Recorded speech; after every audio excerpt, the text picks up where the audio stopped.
Hello everyone, I am Mano Scaling, and I am here to help you today. I know you use this video to fall asleep, so before that, please like the video and subscribe to the channel, and also tell me where you are from and what time you are watching. Now get comfortable and relax.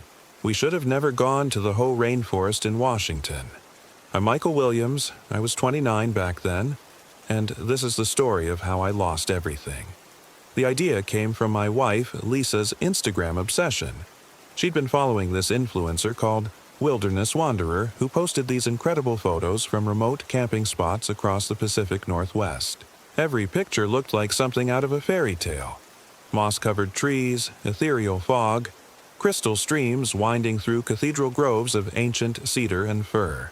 "Look at this place," Lisa said, showing me her phone over breakfast. The image showed a clearing deep in what looked like an enchanted forest, with an RV parked beside a stream that seemed to glow with its own inner light.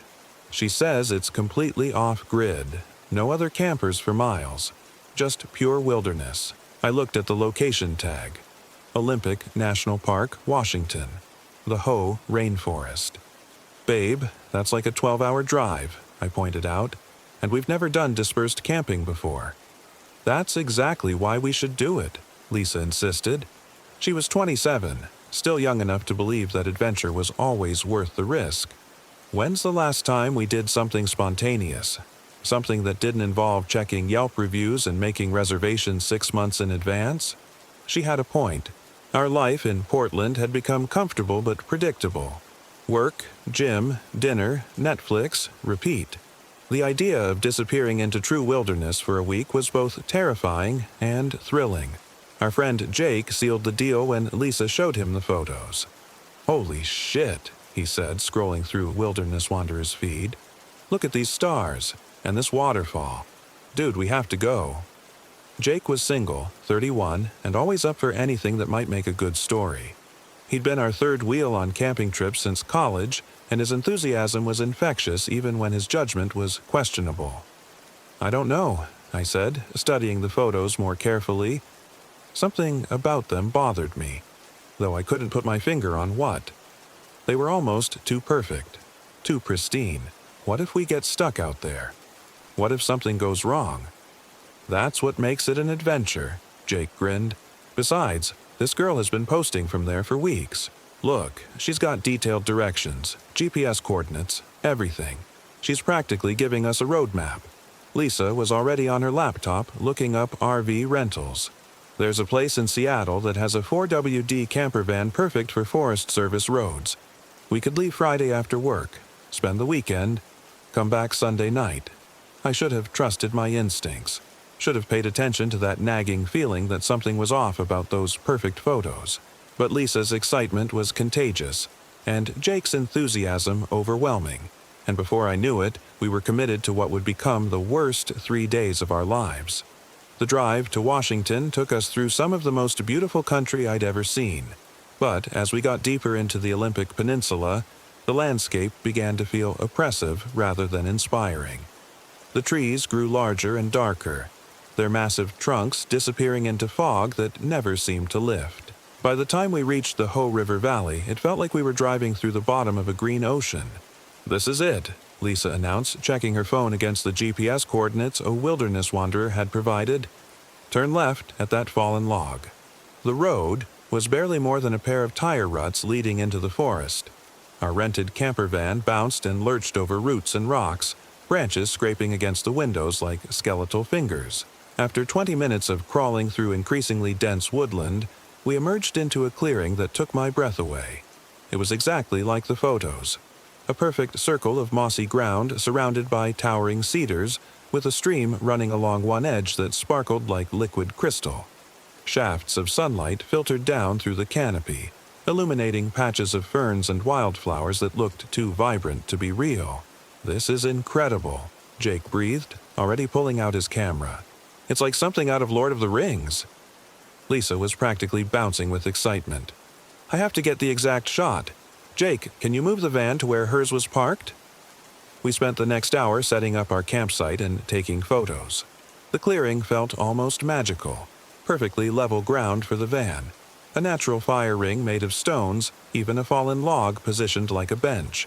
It was as if the forest had arranged itself specifically for camping. Kind of weird that we haven't seen any other campers, I mentioned as we were organizing our supplies. Or any wildlife, for that matter. That's the point, Lisa said, adjusting her tripod for another Instagram shot. Total solitude, just us and nature. But as I stood there in that perfect clearing, I began to notice things that made me uneasy. The silence, for one thing.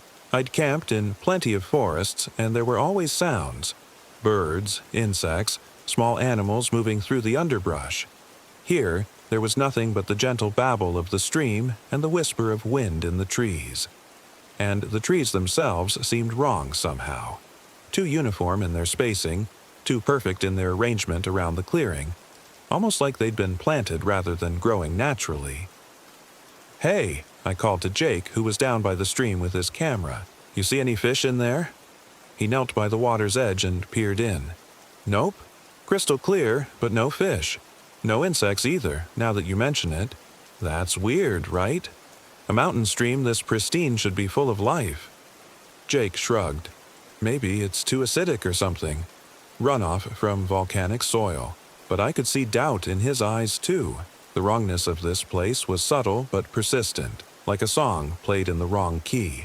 As the sun began to set, painting the clearing in shades of gold and green, we built a fire and settled in for what should have been a perfect evening. Lisa posted her photos to Instagram, each one getting dozens of likes within minutes. "Look at this," she said, showing me her phone. "Everyone's asking where this is. I should start my own wilderness blog. Maybe don't give out the exact location," I suggested. "Keep it special, you know? Just for us."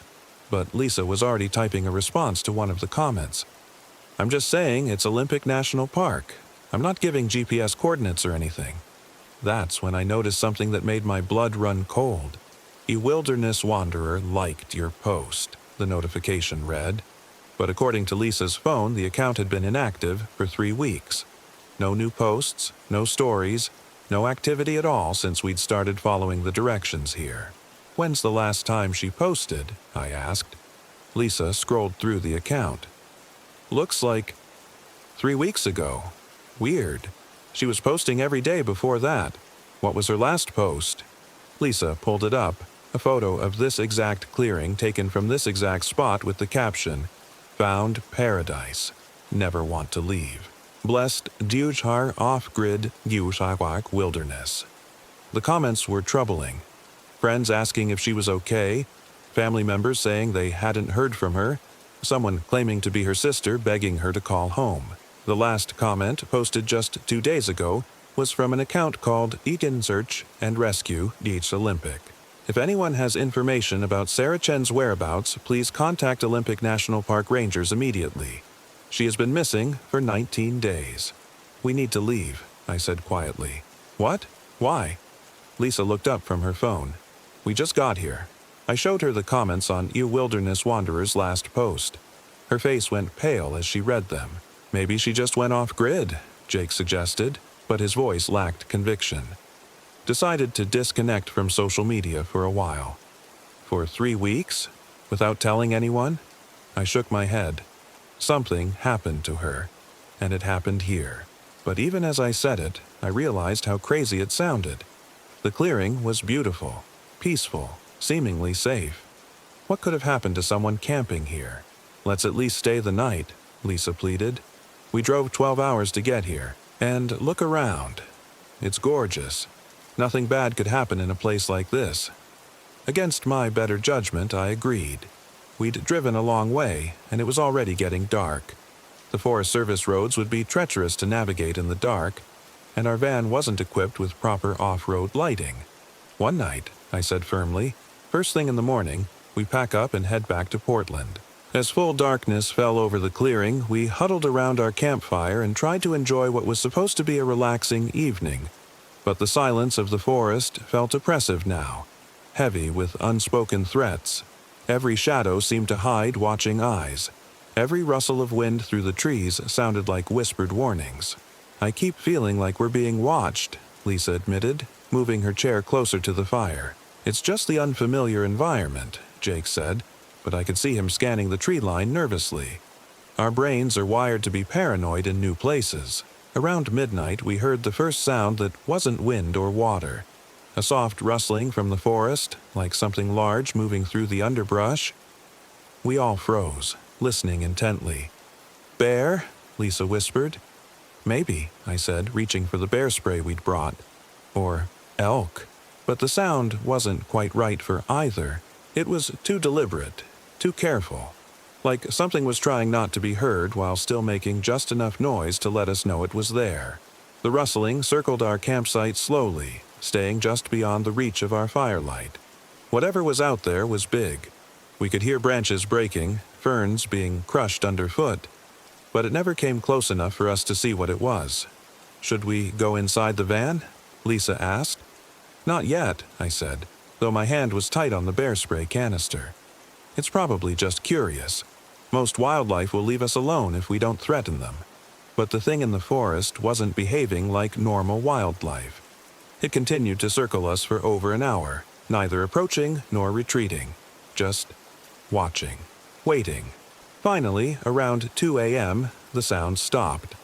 The oppressive feeling of being observed lifted, and we were able to relax enough to consider going to sleep. "I'll take first watch," I volunteered. 4-hour shifts? Jake and Lisa retreated to the van while I stayed by the dying fire, feeding it just enough wood to keep it burning. The silence returned, but it felt different now. Not peaceful, but expectant, like the forest was holding its breath.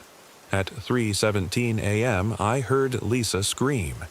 It wasn't a scream of fear or pain, but something worse, a scream of absolute despair. The sound of someone discovering something too horrible to comprehend. I ran to the van and threw open the door to find Lisa sitting up in the bed, her eyes wide with terror. "What happened? What's wrong?" "The photos," she gasped, holding up her phone with shaking hands. "Look at the photos." I looked at her Instagram feed, at the pictures she'd taken of our campsite that afternoon. They looked exactly the same as before, except for one detail that made my heart stop. In every single photo, barely visible in the shadows at the edge of the clearing, was a figure, a person-shaped silhouette standing among the trees, watching us. "That wasn't there before," Lisa whispered. "I swear to God there was no one there when I took these pictures." Jake leaned over to look at the photos, his face going white. "Maybe it's just a shadow? Pareidolia? Our brains seeing faces in random patterns?" But even as he said it, we could all see that it wasn't a shadow or a trick of light. It was definitely a person, tall and thin, standing perfectly still among the trees. And in the photo with the best lighting, we could just make out its face. It was wilderness wanderer Sarah Chen, the missing girl whose coordinates had led us here. But something was wrong with her face. Her mouth was open too wide, stretched in what might have been a scream or a smile. Her eyes were completely black, and her skin had a waxy, unnatural pallor that suggested she wasn't entirely alive. "We're leaving," I said, moving toward the driver's seat. "Right now." "It's 3 a.m., Jake protested. "Those roads in the dark, I don't care. We're not staying here another minute." But when I turned the key, nothing happened. The engine didn't turn over, didn't even make a clicking sound. The dashboard lights didn't come on. It was as if the van had been completely drained of power. "That's impossible," I muttered, trying the key again. The battery was fine this afternoon. I popped the hood and shined my flashlight on the engine. Everything looked normal, but when I tested the battery with a multimeter from our toolkit, it read completely dead. Not low, not drained. Completely without power, as if it had never been charged at all. "How is that possible?" Lisa asked. "We've been running the lights, the fridge, everything off that battery. It was working fine." I didn't have an answer. Batteries don't just die instantly without warning, especially not the heavy-duty deep-cycle battery our van was equipped with. "Maybe there's a short in the electrical system," Jake suggested. "Or the alternator failed and we didn't notice." But even as we discussed mechanical explanations, we all knew this wasn't a mechanical problem. This was something else entirely. A soft tapping on the van's rear window made us all turn around. There, pressed against the glass from outside, was a pale hand with fingers too long to be human. The fingernails were black and sharp, and they scraped against the window with a sound like chalk on a blackboard. "Oh, God," Lisa whimpered, backing away from the window. "Oh, God! Oh, God! Oh, God!" The tapping continued, rhythmic and patient, as if whatever was out there had all the time in the world. After a few minutes, it stopped and we heard footsteps circling the van. Slow, deliberate, predatory. "What does it want?" Jake whispered. As if in answer to his question, we heard a voice from outside. A woman's voice, young and cheerful. "Hey, are you guys okay in there? I saw your fire and thought I'd introduce myself. I'm camping just over the ridge." It was Sarah Chen's voice, wilderness wanderer, the missing girl whose face we'd seen in the photos. "Don't answer," I hissed. "Don't make a sound." But the voice continued, getting closer to the van. "I'm sorry to bother you so late, but I thought I heard someone in distress. Are you having car trouble? I might be able to help." The voice was perfect. Friendly, concerned, completely human, if we hadn't seen her impossible face in Lisa's photos. If we didn't know she'd been missing for 3 weeks, we might have been fooled. "Please," the voice pleaded, now right outside our door. "I've been alone out here for so long. I just want to talk to someone, just want some company." And there was something in that last sentence that broke my heart despite my terror, a loneliness so profound it made my chest ache. Whatever had happened to Sarah Chen, part of her was still in there, still trapped and desperate for human contact. "We should help her," Lisa said softly. "She sounds so sad." "That's not her," I said firmly. "That's not Sarah Chen. That's something else wearing her voice." But even as I said it, I felt the pull of that desperate loneliness. The thing outside knew exactly how to manipulate human empathy, how to use our compassion against us. The tapping resumed, but on different windows now. It was moving around the van, testing every possible entry point. The windows, the doors, even the roof hatch. Always gentle, always patient, never aggressive enough to break anything. "I know you're in there," the voice said, and now it sounded different, less human. The words were the same, but the tone was wrong. Too flat, too emotionless. "I can smell you. I can hear your hearts beating." Lisa grabbed my arm, her fingers digging into my skin. "What is it? What does it want?" Before I could answer, the van began to rock. Gently at first, then with increasing violence, as if something incredibly strong was testing our weight distribution. The windows flexed in their frames, and I could hear the metal creaking under stress. "It's trying to tip us over," Jake realized. "If it can get us out of the van—" He didn't finish the sentence, but we all understood. Whatever was out there wanted us outside, wanted us vulnerable. And it was strong enough to flip our van if it decided to stop being patient. The rocking continued for what felt like hours, but was probably only minutes. Then, abruptly, it stopped. The forest fell silent again, and the oppressive feeling of being watched lifted. "Is it gone?" Lisa whispered. I waited several minutes before carefully peering out the window. The clearing looked empty, peaceful, normal. Our fire had burned down to glowing coals, and the stream babbled softly in the darkness. "I think so," I said. "But we're not going outside to check." We spent the rest of the night huddled in the van, taking turns keeping watch. None of us slept. Every shadow seemed to move. Every sound made us jump. But nothing else approached the van, and as dawn began to break through the forest canopy, we started to hope we might survive this.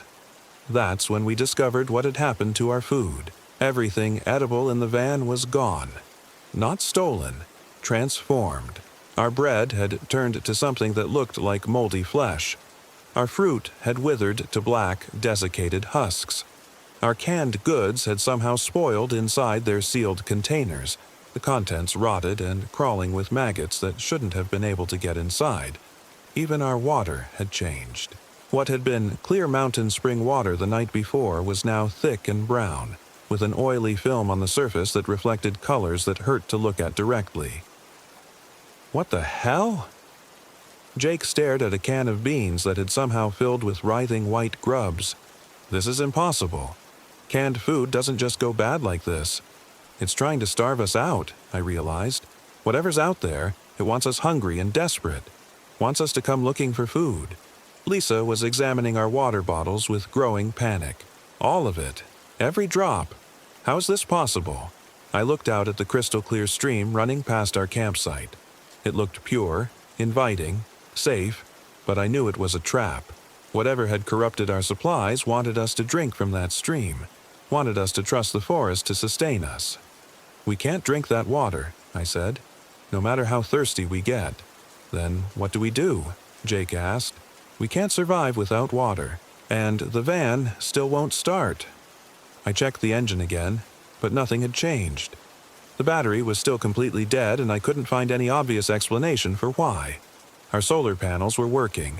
I could see them generating power in the morning sunlight, but somehow that power wasn't reaching the battery, as if the forest itself was preventing us from leaving.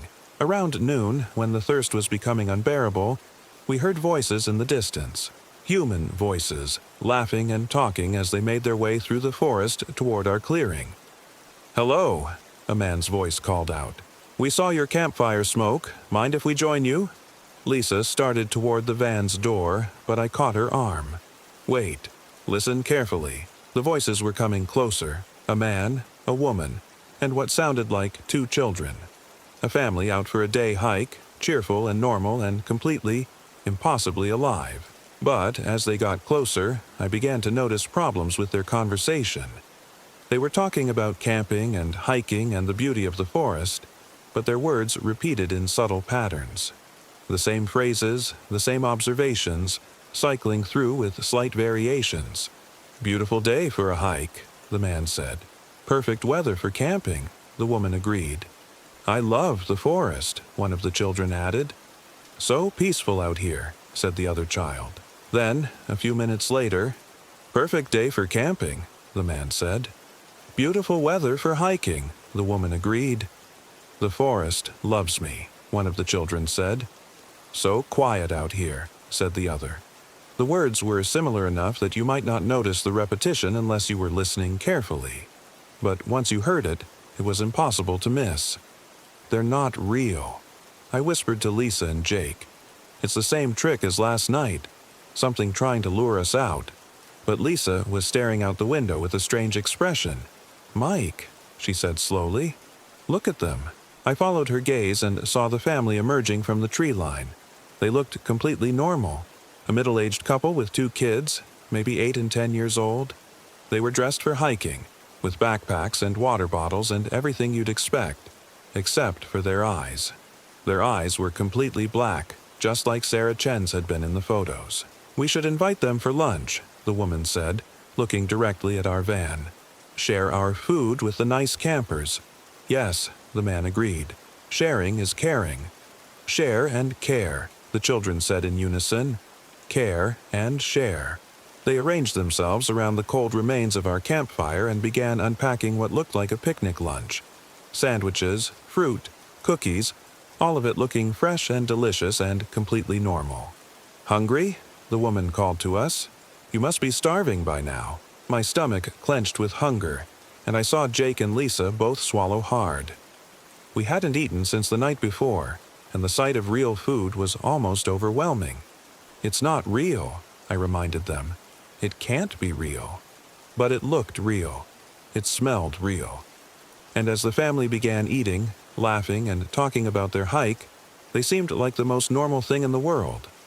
"Maybe we're wrong," Lisa said hesitantly. "Maybe they're just other campers.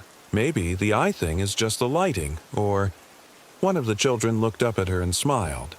Its mouth opened wider than any human mouth should be able to open, revealing rows of needle-sharp teeth. "Come, play with us," it said in a voice like grinding glass. "We're so hungry for friends." Lisa jerked back from the window, her face pale with terror. Outside, the family continued their grotesque pantomime of normalcy. But now we could see the truth beneath their human facades. Their movements were too fluid, too coordinated. Their smiles never faltered, never reached their dead black eyes. And slowly, horribly, they began to change. Their skin took on the same waxy pallor we'd seen in Sarah Chen's photos. Their limbs stretched and elongated, becoming spider-thin and wrong. Their faces shifted and melted, features rearranging themselves into something that was almost human but fundamentally alien. "Come out," they called in unison, their voices harmonizing in a way that made my teeth ache. "Come share our feast. We've been saving it just for you." The picnic food began to change, too, revealing its true nature. The sandwiches became writhing masses of something that might have been meat, but moved like it was still alive. The fruit split open to reveal clusters of eyes that blinked and rolled in their sockets. The cookies crumbled into something that looked disturbingly like bone fragments. "What are they?" Jake whispered. I didn't have an answer, but as I watched them feast on their grotesque meal, tearing into the writhing flesh with their impossibly wide mouths, I began to understand what had happened to Sarah Chen. What would happen to us if we gave in to the hunger, if we trusted the forest to feed us. This place wasn't just haunted, it was alive. A predatory ecosystem that lured people in with beauty and perfection, then slowly broke them down. First, it isolated them, cutting off their escape routes. Then it starved them, corrupting their supplies and forcing them to depend on what the forest provided. And what the forest provided wasn't nourishment. It was transformation. Each bite of the alien food changed you a little more, made you a little less human, until you became part of the hunting party, helping to lure in the next victims. Sarah Chen hadn't disappeared. She'd been consumed, absorbed, transformed into another predator in the forest's arsenal. And that's what would happen to us if we stayed much longer. "We have to get out of here," I said. "Now. Today. No matter what it takes." "How?" Lisa asked. "The van won't start, we don't have any food or water, and it's at least 20 miles back to the main road." "We walk," I said simply. "We take whatever supplies we can carry and we walk out of here." Jake looked out at the family of not-quite-humans still feasting around our campfire. "They won't let us leave. Look at them. They're just waiting for us to come out." But even as he spoke, the creatures began to fade, becoming translucent and finally disappearing entirely. The campfire clearing was empty again, looking peaceful and innocent in the afternoon sunlight. "They're gone," Lisa said. "No," I corrected. "They're just waiting. This place is patient. It's been doing this for a long time." I began gathering supplies. First aid kit, matches, compass, anything that might help us survive a 20-mile hike through hostile wilderness. The irony wasn't lost on me that we were preparing to flee from a place that looked like paradise into what might be certain death in the deep forest. But I'd rather die as a human than live as whatever Sarah Chen had become. We left the van around 3 p.m., when the sun was still high enough to give us several hours of daylight for hiking. I locked the doors behind us, though I doubted it would matter. If we survived, we could send rangers back for our belongings. If we didn't, well, the van would just become another lure for future victims. The forest felt different the moment we stepped outside. The air was thick and oppressive, like breathing through wet wool. The trees seemed closer together than they had before, and the spaces between them were filled with a greenish twilight that made everything look vaguely underwater. Our footsteps were unnaturally loud on the forest floor, and they seemed to echo in ways that defied acoustics. Every sound we made was amplified and repeated, as if the forest was announcing our presence to whatever lived in its depths. After an hour of hiking, we realized we were lost. The tire ruts we'd followed to reach the clearing had vanished. Every direction looked the same. Endless corridors of moss-covered trees stretching away into green darkness. My compass spun wildly, unable to find magnetic north, and the sun was hidden behind a canopy so thick that it was impossible to judge direction by its position. "This is impossible," Jake said, studying our paper map. "We should have hit the main trail by now." "The forest is changing," I said, though I knew how crazy it sounded. "It doesn't want us to leave." As if to confirm my words, we heard the sound of running water ahead of us. But when we reached it, instead of the stream that had run past our campsite, we found ourselves standing beside the exact same clearing we'd started from.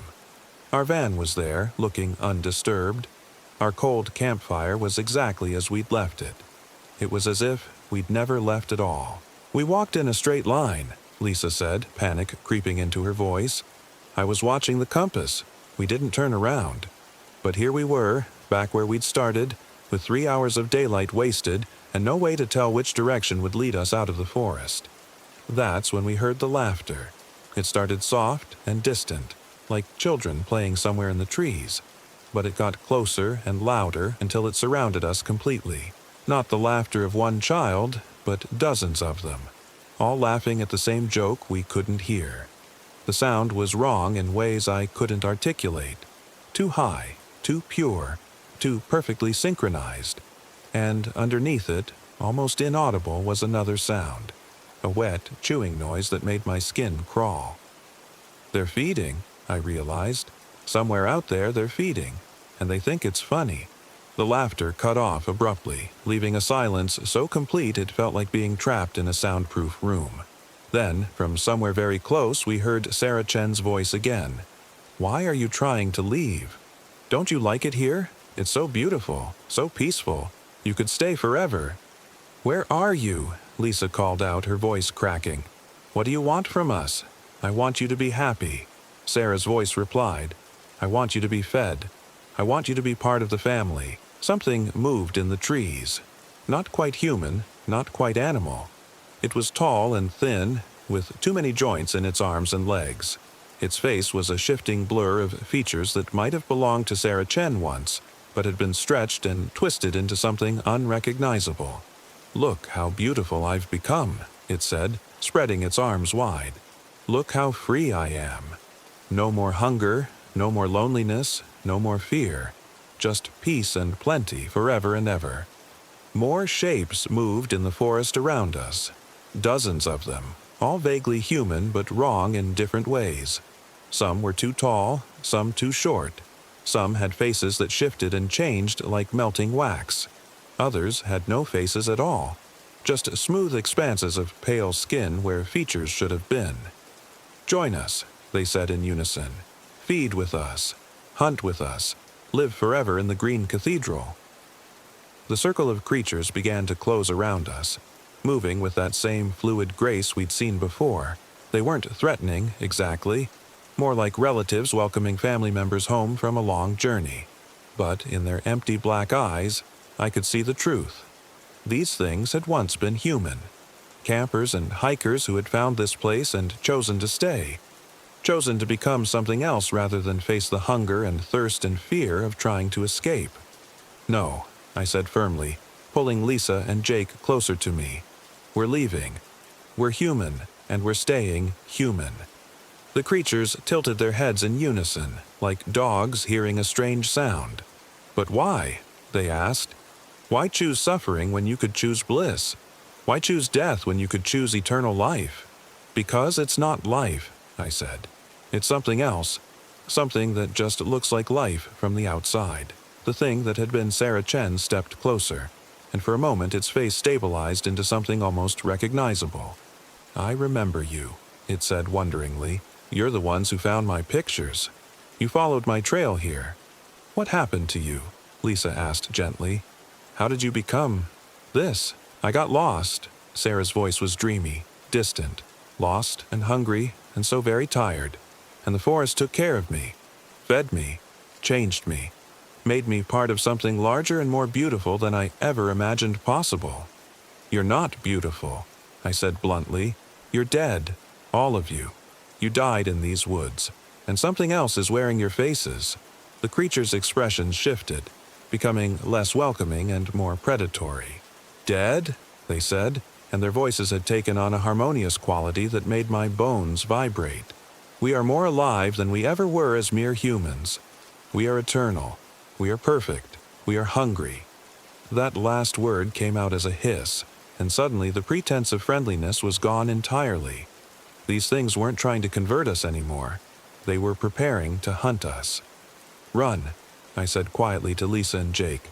"When I say go, run for the stream and don't look back." "Mike, no."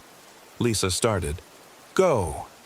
We broke in different directions, hoping to confuse our pursuers. I heard Lisa and Jake crashing through the underbrush toward the stream, and I ran the opposite way, deeper into the forest, hoping to draw the creatures away from them. Behind me, I could hear them giving chase. Not running exactly, but moving with that fluid, too-fast motion that suggested they were no longer bound by human limitations. They could have caught me easily, I realized.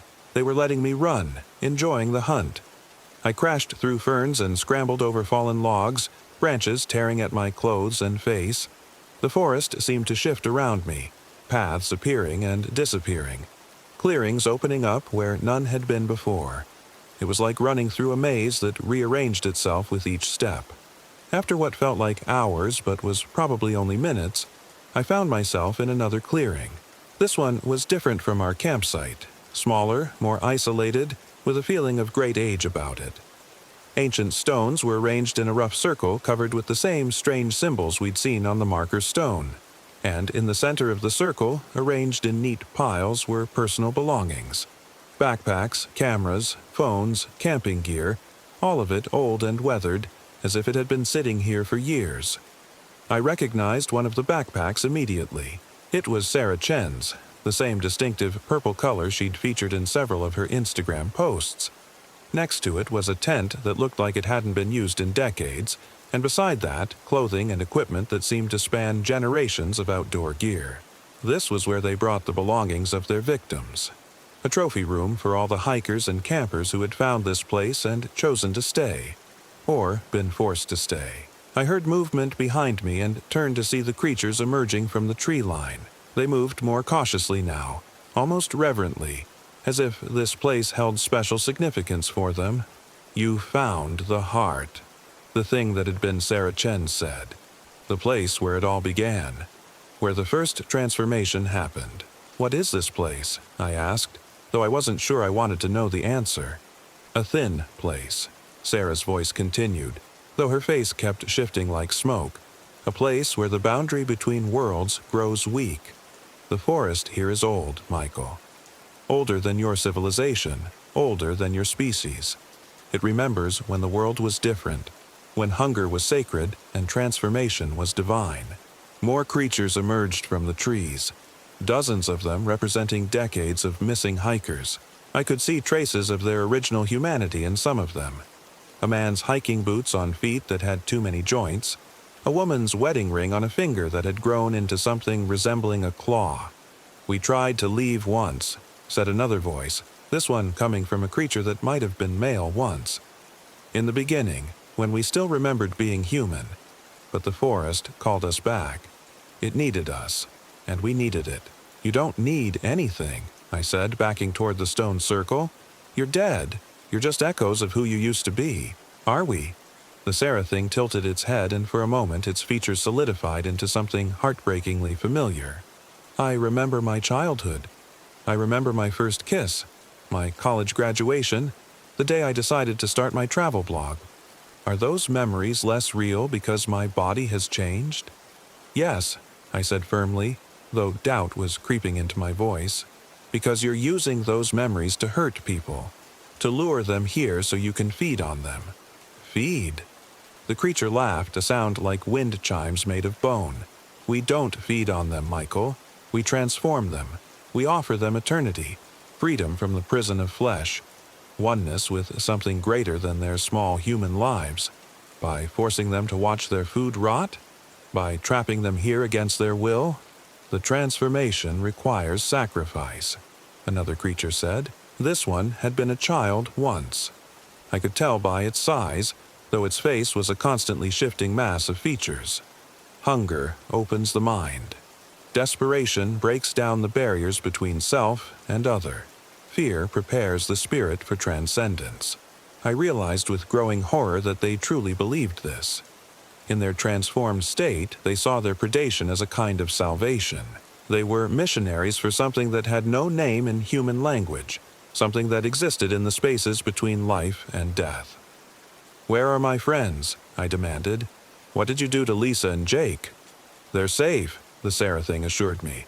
"The forest is preparing them, just as it prepared us. Soon they'll understand, just as you will understand." A scream echoed through the forest, Lisa's voice high and desperate. It was coming from the direction of our original campsite, and it was filled with a terror that made my blood freeze. "What's happening to them?" I shouted, starting toward the sound.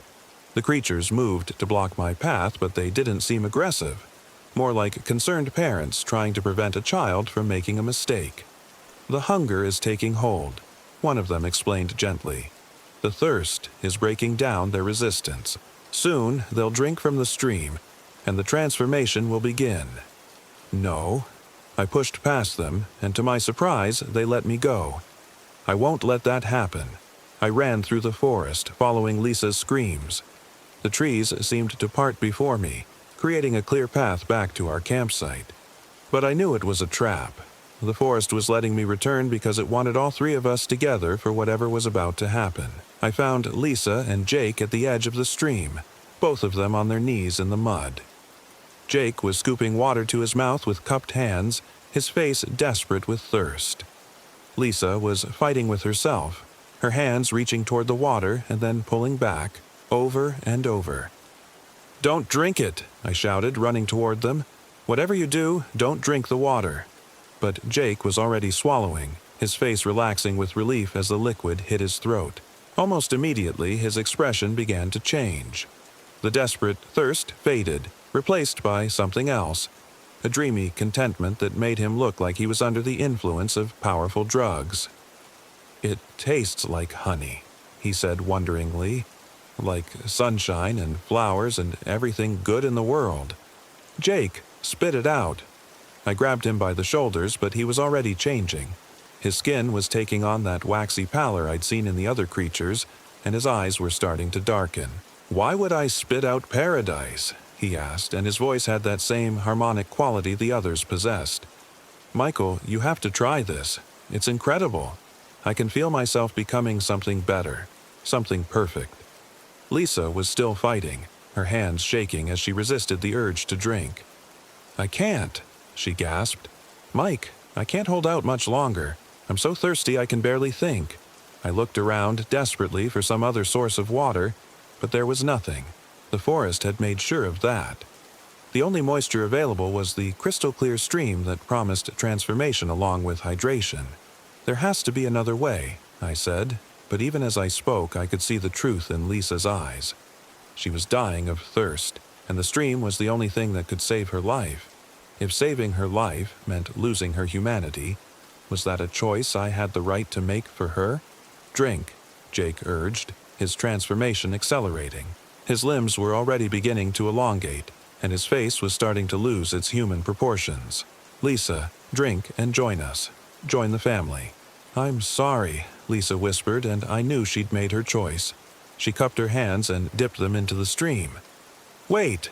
I pulled the small leather pouch from my pocket, the protection the old woman at the gas station had given us. I'd forgotten about it in all the chaos, but now I tore it open and poured its contents into my palm. White stones, each one carved with symbols that hurt to look at directly. They were warm to the touch, and they seemed to pulse with their own inner light. "What are those?" Jake asked, and for the first time since drinking from the stream, his voice sounded uncertain. I didn't answer. Instead, I threw the stones into the stream where Lisa was about to drink. The moment they hit the water, everything changed. The crystal-clear liquid turned black and began to boil. A sound like screaming filled the air. Not human screaming, but something older and more primal. The very trees seemed to recoil from the water, their branches pulling back as if burned. Jake collapsed, writhing in the mud, his partially transformed body convulsing as whatever had been changing him was suddenly severed. The waxy pallor faded from his skin, and his eyes cleared, though they were filled with confusion and terror. "What happened?" he gasped. I remember drinking, and then, "What happened to me?" Lisa was staring at the ruined stream in shock. "The water," she whispered. "It was going to change me. I could feel it wanting to get inside me, to make me into something else." The forest around us was changing too. The oppressive feeling of being watched was lifting, and I could hear normal forest sounds for the first time since we'd arrived. Birds calling, insects buzzing, small animals moving through the underbrush. But our victory was temporary. Even as the immediate threat receded, I could see movement in the trees. The creatures were coming, drawn by the destruction of their sacred stream, and they no longer looked welcoming or concerned. They looked hungry. The stones disrupted their power source, I realized, but it won't last long. We need to get out of here while we can. I helped Jake to his feet, and the three of us ran for our van. To my amazement, the engine turned over on the first try. Whatever had been draining our electrical system had been connected to the stream, and now that the stream was poisoned, our van was functional again. We drove out of that cursed forest as fast as the rough roads would allow, not stopping until we reached the main highway. Only then did we allow ourselves to believe we might actually escape. The drive back to Portland was mostly silent. What could we say? That we'd encountered a predatory ecosystem that fed on human consciousness, that we'd narrowly avoided being transformed into something that was technically alive but no longer human. Jake remembered drinking from the stream, but everything after that was a blur. He said it felt like drowning in honey, sweet and suffocating at the same time. Lisa wouldn't talk about her experience at all, just stared out the window with haunted eyes. When we got back to civilization, we tried to report what had happened to the authorities. But how do you explain something like that? The park rangers listened politely to our story about getting lost and having equipment failures, but I could see they didn't believe the more supernatural aspects of our account. A week later, I checked a Wilderness Wanderer's Instagram account. It was active again, posting new photos from the Hoh rainforest, the same perfect clearings, the same crystal streams, the same ethereal beauty that had lured us there. But now I could see the truth hidden in those images, in the shadows between the trees, in the reflections on the water, in the play of light and shadow.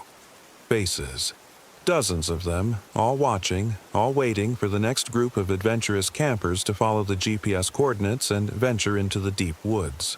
The comments on the new posts were enthusiastic, full of people asking for exact locations and planning their own trips. And Wilderness Wanderer was happy to help, providing detailed directions and encouraging words about the transformative power of true wilderness. I tried to warn people, posting comments about the dangers, but they were quickly deleted. I created my own account to share our story, but it was banned within hours. The thing wearing Sarah Chen's digital identity was protecting its hunting ground, making sure no warnings reached potential victims. 3 months later, Jake started acting strange. He claimed he couldn't remember our camping trip clearly, said maybe we'd overreacted to what was probably just a bad case of altitude sickness and dehydration. He began talking about going back, said he felt like he'd left something important behind in the forest. Lisa filed for divorce 2 weeks ago. She says she can't look at me without remembering that place, can't sleep without dreaming of drinking from that poisoned stream. She's moving to her sister's place in California, as far from the Pacific Northwest forests as she can get. And me?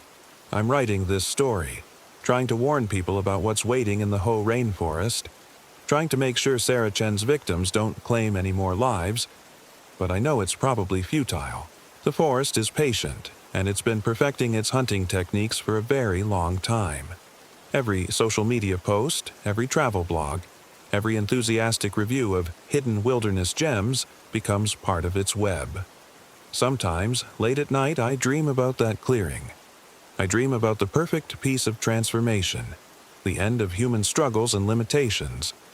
I dream about joining the family of creatures that were once people like me. And sometimes, I wake up with dirt under my fingernails and pine needles in my hair, even though I live in downtown Portland and haven't been near a forest in months.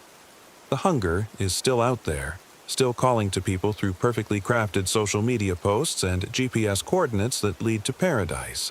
It's patient and clever and utterly alien, but it understands human nature better than we understand ourselves. It knows we're always looking for something more. More adventure, more meaning, more connection with the natural world. And it's happy to give us exactly what we're looking for. All we have to do is follow the trail, find the perfect campsite, and drink from the crystal clear stream. The transformation is surprisingly pleasant, from what I remember of Jake's experience. Like drowning in honey, he said. Sweet and suffocating and utterly inevitable. I keep telling myself I'll never go back, that I'm stronger than the pull of that place. But every time I see a photo of pristine wilderness, every time I read about a hidden camping spot or a secret hiking trail, I feel it calling to me. The hunger woods are still out there, still feeding, still growing stronger with each new victim. And they remember me. They remember my voice, my scent, the taste of my fear. They're waiting for me to come home. After all, I never really left. Sometimes I wonder if it followed me home from the Boundary Waters canoe area in Minnesota. I'm James Anderson, and I was 34 when I learned that some things in the woods aren't meant to be found. The trip was supposed to be our annual guys' weekend. Me, my brother-in-law Rick, and our buddy Tyler from high school. We'd been doing these camping trips for 8 years straight ever since Rick married my sister. Usually we kept it simple. State parks, established campgrounds, nothing too adventurous. But this year Tyler had convinced us to try something different. Dispersed camping, he called it, showing us photos on his phone of pristine lakes surrounded by untouched wilderness. No crowds, no facilities, just us and nature. I found this spot on a backpacking forum. Apparently, there's this hidden valley about 15 miles into the Boundary Waters. Guy who posted about it said it was like stepping back in time. Rick was skeptical. At 41, he preferred his camping with flush toilets and electrical hookups. What if the RV gets stuck? What if we break down out there? That's what makes it an adventure. Tyler grinned. He was still single, still chasing thrills at 35, still acting like we were college kids instead of middle-aged men with mortgages and responsibilities. Come on, when's the last time we did something truly wild? I should have sided with Rick. Should have insisted we stick to our usual routine.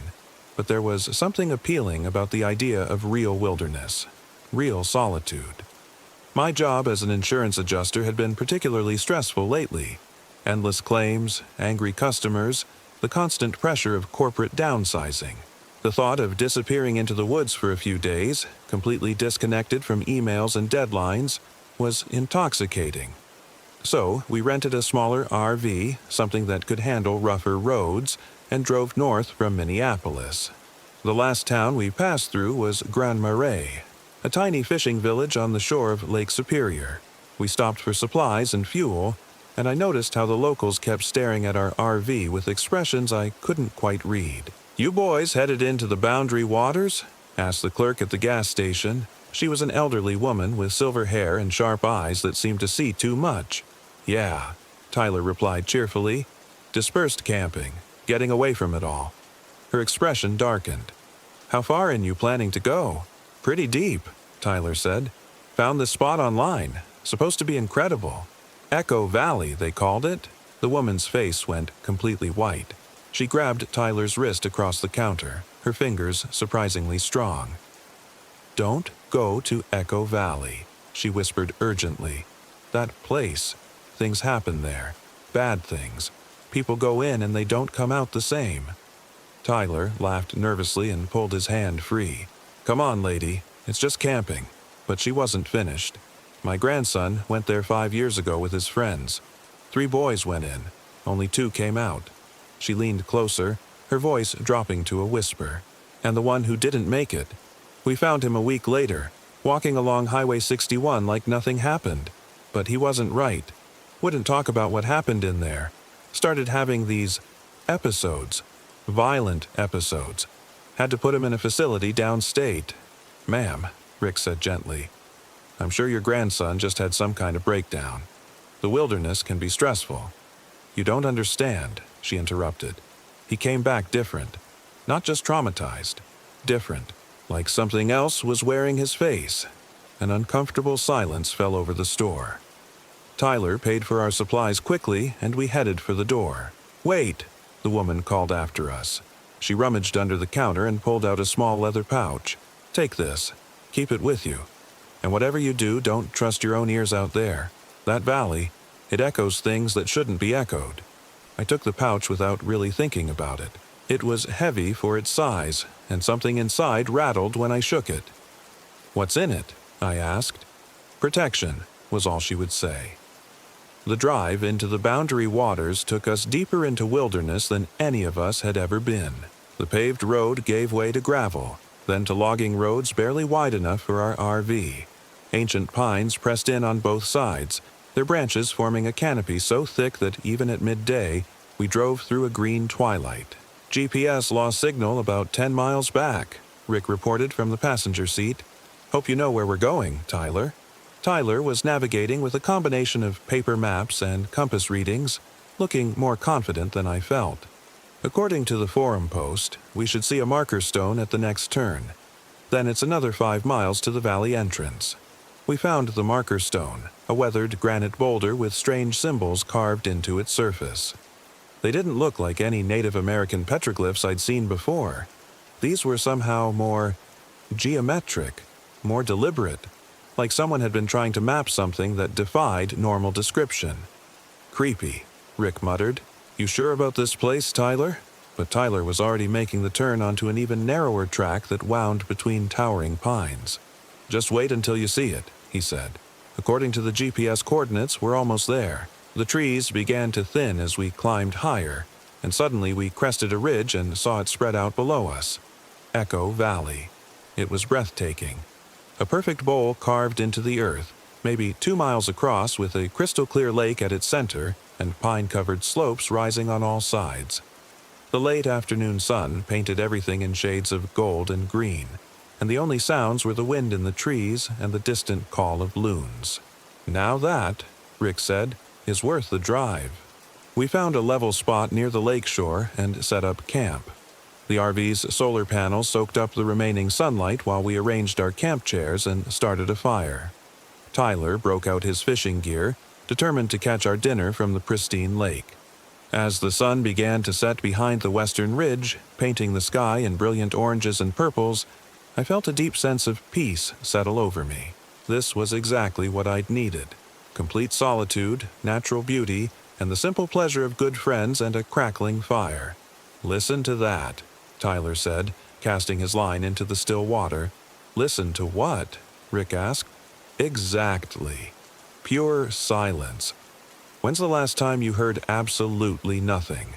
But as I sat there listening, I realized Tyler was wrong. There wasn't pure silence. There was something else. A subtle sound just at the edge of hearing, like whispers or distant conversation. It seemed to come from across the lake, but when I looked, there was nothing there but trees and shadows. You guys hear that? I asked. Hear what? Rick was busy adjusting our camp lantern. I listened again, but now there was nothing, just the loons and the gentle lap of water against the shore. Never mind. Thought I heard voices or something. Tyler grinned. That's just the valley talking to you, man. These old places, they hold on to sounds. Echo them back when you least expect it. That's not how echoes work, Rick pointed out. Maybe not regular echoes, Tyler said mysteriously, but this place is special. The guy on the forum said sometimes you hear things that happened here years ago. Voices from the past, carried on the wind. I thought about the old woman's warning. Don't trust your own ears out there. That valley, it echoes things that shouldn't be echoed. As full darkness fell, we moved our chairs closer to the fire and broke out the whiskey. Tyler had caught 3 decent-sized bass, which we cooked over the flames along with some potatoes wrapped in foil. It was the kind of simple, perfect meal that only tastes right in the wilderness. This is the life, Rick said, leaning back in his chair and looking up at the stars. The Milky Way stretched across the sky like a river of light, clearer than I'd ever seen it. No phones, no emails, no bosses breathing down our necks. Speaking of which, Tyler said, pulling out his satellite phone, I should probably check in with Sarah, let her know we made it safely, but when he tried to power on the phone, nothing happened. That's weird. Battery was full when we left. I tried my regular cell phone, even though I knew there wouldn't be any signal this deep in the wilderness.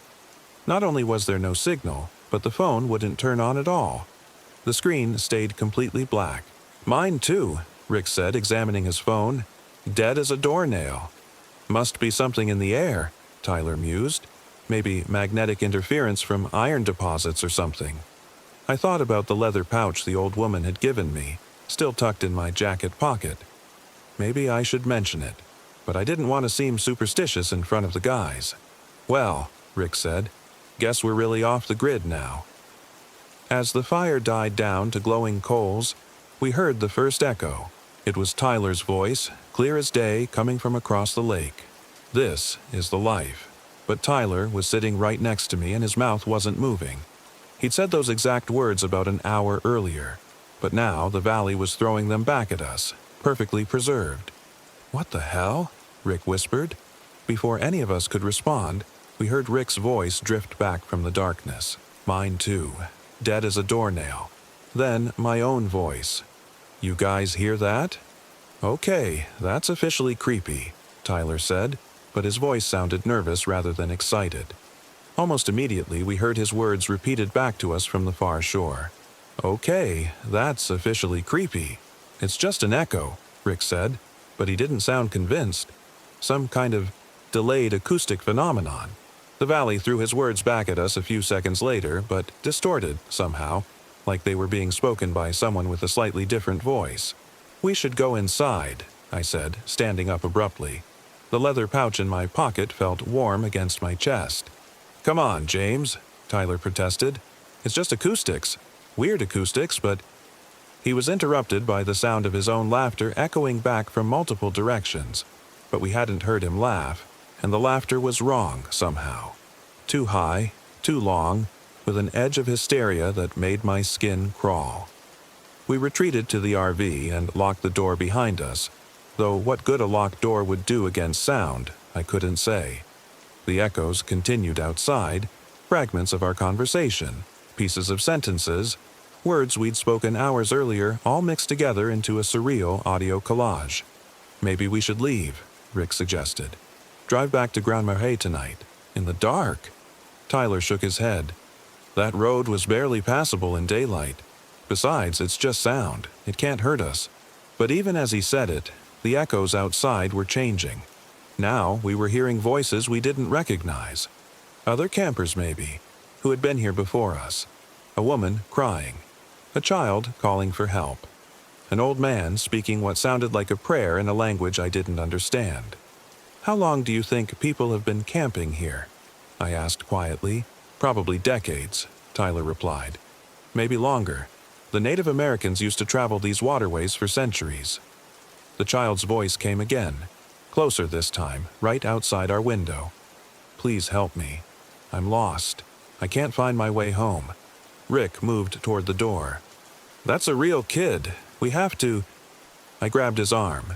No. Remember what the old woman said. Don't trust your ears.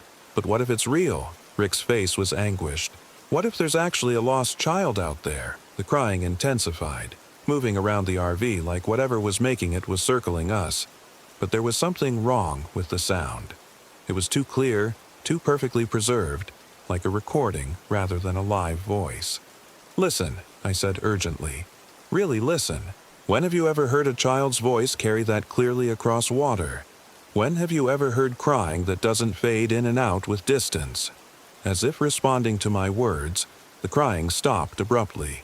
The silence that followed was somehow worse than the voices had been. Then, very softly, we heard Tyler's voice from outside. It's just sound. It can't hurt us. But Tyler was sitting right across from me in the RV, his face pale with fear.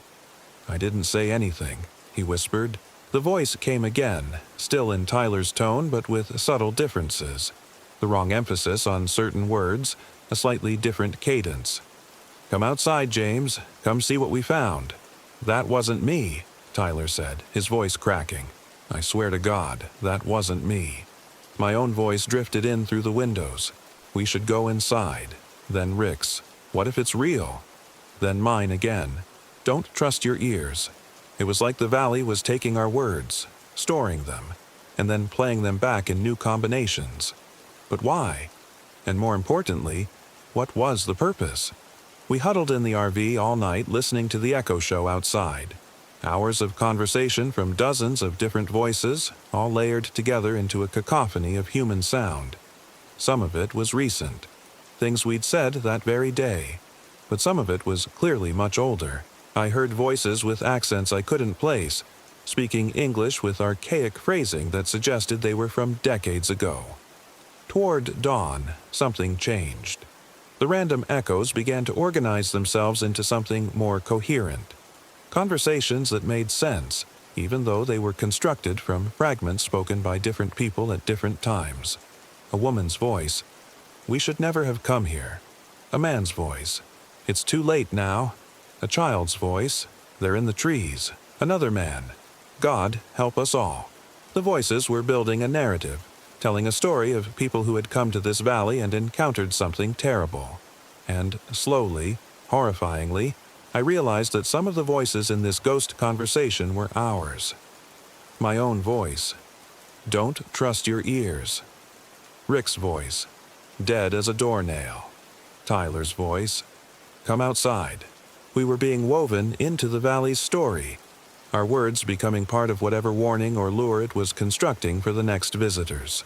When the sun finally rose over the eastern ridge, the voices stopped. We emerged cautiously from the RV to find our campsite exactly as we'd left it, with no sign that anything had been there during the night. "We're leaving," Rick said flatly. "Right now." Neither Tyler nor I argued. We broke camp in record time, throwing everything into the RV with hands that shook from exhaustion and fear. As we prepared to drive up the narrow track that led out of the valley, I pulled the leather pouch from my pocket and opened it for the first time. Inside were small white stones, each one carved with symbols similar to those we'd seen on the marker boulder. But these symbols were different, more complex, more purposeful. As I held them, they felt warm against my palm, and the oppressive feeling that had been weighing on me all night seemed to lift slightly. "What are those?" Tyler asked. "Protection," I said, remembering the old woman's words. I think the drive out of the valley should have taken 20 minutes. Instead, it took us 3 hours. Every turn led to another turn. Every straight stretch curved back on itself. The narrow track seemed to twist and branch in ways that defied the map, leading us deeper into the forest instead of out towards civilization. "This isn't right," Rick said for the 10th time, studying the compass. "We should be heading northeast, but according to this, we're going in circles." Tyler pulled over and shut off the engine. In the sudden silence, we could hear it. The sound of voices drifting through the trees. Not our echoes this time, but new voices. Fresh voices. Other campers were coming. "We have to warn them," Rick said, starting to get out of the RV. "No," I said firmly, grabbing his arm. "Look at the trees." In the dappled sunlight filtering through the canopy, I could see shapes moving between the trunks. They looked almost human, but wrong somehow. Too tall, too thin, moving with a fluid grace that no human could manage. "What are those?" Tyler whispered. I didn't answer because I was starting to understand. The valley didn't just collect voices, it collected the people who made them. And once it had enough pieces of a person, enough words, enough sounds, enough essence, it could make something new. Something that looked like a person but wasn't quite right. The voices in the forest were getting closer. A family by the sound of it. Parents and children, laughing and talking as they made their way toward Echo Valley. "Hello?" a woman's voice called out. "Is someone there?" We heard voices. One of the shapes between the trees turned toward us, and for just a moment I caught a glimpse of its face. It was almost human, but the features were slightly wrong. Eyes too wide, mouth too broad, skin with a waxy quality that suggested it wasn't quite real. "Help us," I whispered to the stones in my palm. "Please, help us get out of here." The stones grew warmer, and suddenly I could see it. The real path out of the forest, overlaid like a phantom trail over the false paths that had been leading us in circles. It wasn't visible to normal sight, but somehow the stones were showing me the way. "Follow me," I told Tyler, "and whatever you do, don't look at the things in the trees."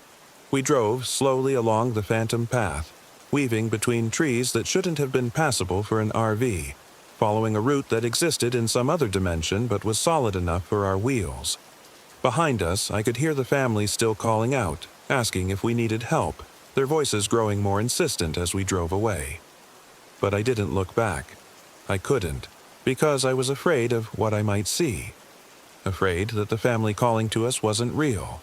that they were just more echoes given form by the valley's hungry consciousness. We didn't speak until we reached the main highway, didn't breathe easily until we could see the lights of Grand Marais in the distance. Only then did Tyler finally ask the question we were all thinking. What the hell was that place? I didn't have an answer. Still don't, really. But I returned the stones to the old woman at the gas station, and she nodded like she'd been expecting us. "You made it out," she said. "Not everyone does." "What is it?" Rick asked. "What's in that valley?" She considered for a long moment before answering. "Some places in the world are thin. Places where the boundary between what is and what might be gets stretched until it tears. Echo Valley is one of those places. It collects things, sounds, voices, pieces of people's souls, and after a while, it starts trying to put those pieces together into something new. The things we saw in the trees," I began. "Echoes made flesh," she said. "People who went into the valley and never really came out. Oh, their bodies might have made it back to civilization, but their essential selves got tangled up in that place's web. What walked out wasn't quite human anymore." I thought about her grandson, the one who'd had the violent episodes, who'd had to be institutionalized. How do you fight something like that? "You don't," she said simply. "You just try to keep people away from it, though it's getting harder. The internet, all these forums and websites, more people find out about places like Echo Valley every year, and it's getting stronger."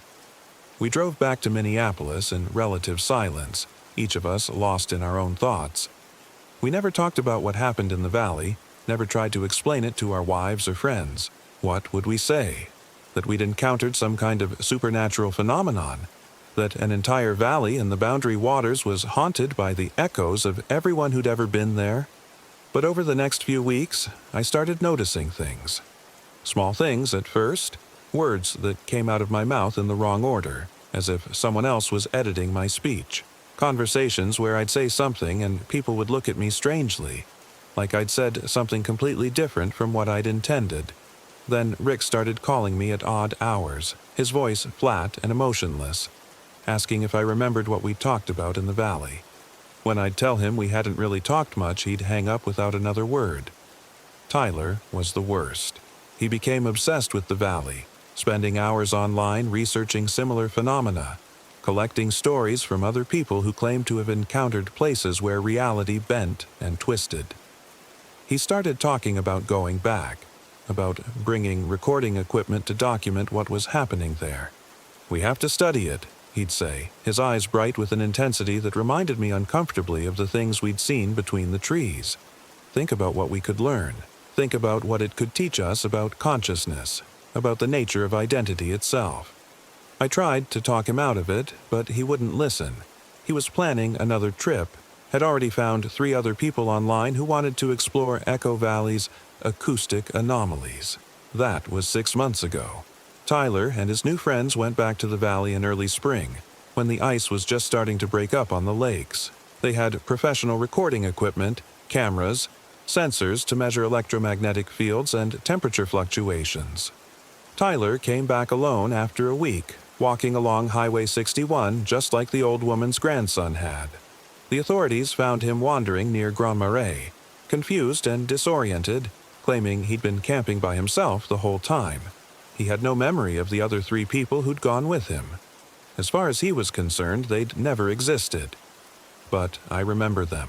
I have the emails Tyler sent me, the photos he showed me of his new companions. They were real people with real lives, and now they're gone. Absorbed into the valley's collection, their voices added to its ever-growing library of human sound. Tyler seems normal now, most of the time. He went back to his job, back to his routine.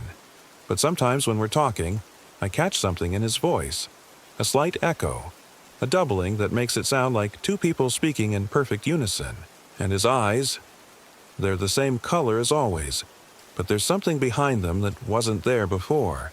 Something watching, learning, collecting. I think the valley let him go as bait, a lure to draw more people in. He can't help himself now. He talks about Echo Valley to anyone who'll listen, describes its beauty and mystery with an enthusiasm that's infectious. He's already convinced 2 other people to plan camping trips there. I've tried to warn them, but who believes stories like this? Who takes seriously a middle-aged insurance adjuster claiming that a Minnesota lake is some kind of supernatural entity that feeds on human consciousness? So I write this instead, hoping that maybe someone will read it and understand. That maybe someone will connect the dots between the missing persons reports from the Boundary Waters and the strange stories that keep surfacing on camping forums and paranormal websites. Echo Valley is still out there, still collecting voices and stories and pieces of human souls. It's getting stronger, more sophisticated in its mimicry. The things it creates from its collection of echoes are becoming harder to distinguish from real people. And sometimes, late at night when I'm lying in bed listening to the sounds of the city, I hear it calling to me. Not with words, but with something deeper, a resonance that seems to vibrate in my bones. The valley remembers me, remembers the sound of my voice, the rhythm of my thoughts. It has pieces of me now, fragments of my identity that it can use to call me back. I've been fighting the urge for 2 years now, but it's getting stronger. Every night the pull grows a little more insistent, and I know that eventually I'll give in. I'll get in my car and drive north, following Highway 61 up the shore of Lake Superior until I reach that weathered marker stone. The old woman at the gas station is gone now. The station has new owners who don't know anything about Echo Valley or the warnings that should be given to people heading into the deep wilderness. There's no one left to hand out protective stones or try to turn travelers away from dangerous paths. So the valley waits, patient and hungry, adding new voices to its collection every season.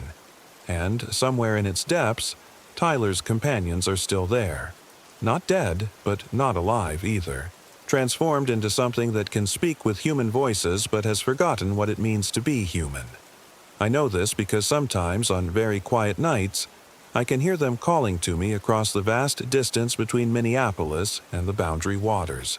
They sound exactly like themselves, but wrong somehow, like recordings played back at the wrong speed, or echoes that have traveled too far to remain true to their source. They want me to come back. They want me to join the collection, to add my voice to the valley's growing symphony of stolen sound. And the terrible truth is, part of me wants to go, because I remember how peaceful it was there, in those first few hours before we understood what we were dealing with. I remember the perfect silence of the wilderness, the sense of being completely cut off from the modern world's endless noise and distraction. The valley offers that peace permanently. All you have to do is let it take your voice, your identity, your essential self. In return, you become part of something larger, a consciousness made up of thousands of human experiences, all blended together into something that's both more and less than human. I can feel it calling to me now as I write these words. The pull is stronger tonight than it's ever been, and I'm not sure I can resist much longer. If you're reading this, it may already be too late. I may have already given in to the call, already made the drive north to rejoin the collection. And if that's the case, then this story becomes part of the valley's lure, another voice in its library, another tool it can use to draw in curious travelers looking for adventure in the wilderness. But maybe, just maybe, this warning will reach someone in time. Maybe someone will read this and choose to stay away from Echo Valley, to find their wilderness adventure somewhere safer, somewhere that doesn't hunger for human voices. Maybe someone will break the cycle, or maybe they'll just add their voice to the chorus, and the valley will grow a little stronger, a little more sophisticated in its mimicry of human speech. After all, it has my voice now. It knows exactly how I sound when I'm trying to warn people away. And who's to say this isn't exactly what it wants? You are the Whispering Pines. They warned us. Locals always do. But we laughed. My name's Sarah Rodriguez. I had just turned 32 when we arrived at the Sawtooth Mountains in Idaho, and it was the worst mistake of our lives. The warning came from a weathered man at the last gas station before we turned onto the Forest Service road. He was filling up an ancient pickup truck, rust eating at its edges like a disease, when he noticed our RV loaded with mountain bikes and hiking gear. "Y'all headed up to Redfish Lake?" he asked, spitting tobacco juice into a styrofoam cup. Close. My husband Derek called from where he was checking our tire pressure. We're taking the RV up to that dispersed camping area near Stanley Lake. Found it on some forum. Supposed to be incredible for stargazing. The old man's face changed. The casual friendliness drained away, replaced by something that made my stomach clench. That ain't a good idea, he said slowly. That whole area up there. Things happen. People go missing. Been that way since I was a boy, and I'm 73 years old. Our friend Marcus laughed from inside the RV where he was organizing our food supplies. Missing how? Bears? Mountain lions? No, sir. The man shook his head. Something else entirely. Something that don't belong in these mountains. Derek rolled his eyes at me. We'd driven 12 hours from Boise for this weekend getaway. Our first real vacation in 2 years. Marcus had been planning this trip for months, researching the best dispersed camping spots, the hidden trails, the perfect fishing holes. We weren't about to be scared off by local superstition. Thanks for the concern, Derek said politely, but we'll be fine. We're experienced campers. The old man studied us for a long moment, his pale blue eyes moving from Derek to me to the RV. Finally, he reached into his shirt pocket and pulled out a small silver cross on a chain. At least take this, he said, pressing it into my palm. The metal was warm from his body heat. And whatever you do, don't go wandering off alone after dark. Things in them woods. They like to call to people. Sound just like someone you know, asking for help. I should have listened. God help me, I should have listened. The drive up to Stanley Lake took us deeper into the Sawtooth wilderness than I'd ever been. The paved road gave way to gravel, then to rutted dirt tracks that made our RV bounce and sway like a ship in rough seas. Towering pines pressed in on both sides, their branches so thick they blocked out most of the afternoon sun. "This is incredible," Marcus said, hanging out the passenger window with his camera. "Look at those peaks." The Sawtooth Mountains rose around us like broken teeth against the sky, jagged granite spires that seemed to pierce the clouds themselves. It was beautiful in a harsh, unforgiving way that made me feel small and vulnerable. "There," Derek pointed ahead to where the road opened into a meadow. "That's got to be the spot." The dispersed camping area was everything Marcus had promised. A hidden gem tucked between towering pines and a crystal-clear creek that bubbled and sang over smooth river rocks. We were completely alone, miles from the nearest campground, surrounded by wilderness that stretched unbroken to the horizon. "This is perfect," I said, and meant it. The old man's warning seemed ridiculous now, in the golden light of late afternoon. "How did you even find this place?" Marcus grinned as he helped Derek level the RV. "Found it on this backcountry forum. Guy who posted about it said it was the best-kept secret in Idaho. Said the fishing was incredible, the hiking trails were untouched, and you could see the Milky Way so clearly it looked like you could reach out and touch it." We spent the rest of the afternoon setting up camp. Derek got our solar panels positioned and our water system connected to the creek. Marcus assembled his telescope and camera equipment for the night photography he'd been planning for months. I organized our food and planned our meals, enjoying the simple pleasure of being disconnected from email and phone calls and the constant stress of city life. As the sun began to set behind the peaks, painting the sky in shades of orange and purple, I felt a deep sense of peace settle over me. This was exactly what we'd needed, just the three of us. Good friends since college, reconnecting with nature and each other. "Anyone else hear that?" Marcus asked suddenly. We all stopped what we were doing and listened. At first I heard nothing but the creek and the wind in the pines. Then, faintly, I caught it. A sound like singing, or maybe crying, drifting from somewhere deep in the forest. "Probably just the wind," Derek said, but his voice lacked conviction. The sound came again, clearer this time. It was definitely a voice, high and plaintive, calling something I couldn't quite make out. "That's a person," I said, standing up from where I'd been arranging our camp chairs. "Someone might be lost." "Sarah, wait." Derek caught my arm as I started toward the tree line. "Let's think about this. If someone was really lost, they'd be calling for help, not singing." But even as he said it, the sound changed, becoming more urgent. And now I could make out words. "Help me. Please. I'm lost." The voice was coming from the north where the forest grew thick and dark. Without another thought, I grabbed a flashlight and started toward the trees. "Sarah, don't," Marcus called after me. "Remember what that old guy said?" But I was already at the tree line, my flashlight beam cutting through the growing darkness. The voice came again, clearer now, and my blood turned to ice. It sounded exactly like my sister Emma, but Emma was 300 miles away in Portland, probably curled up on her couch watching Netflix. She had no idea where we were camping, had never even been to Idaho. It was impossible. Yet the voice called again, and there was no mistaking it. "Sarah, help me. I'm hurt." "It's not her," Derek said firmly, appearing at my shoulder. "Whatever that is, it's not Emma." I knew he was right. Logically, rationally, I knew it was impossible.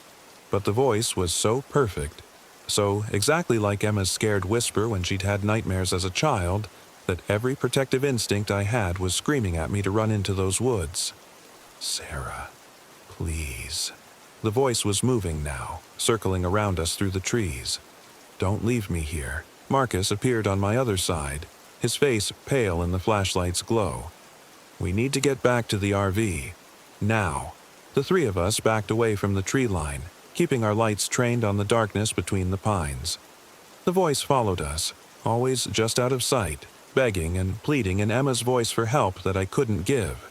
We made it back to the RV and locked the door behind us. Though what good a locked door would do against whatever was out there, I couldn't say. "What the hell was that?" Marcus whispered. Derek was checking the windows, making sure they were all secure. "I don't know.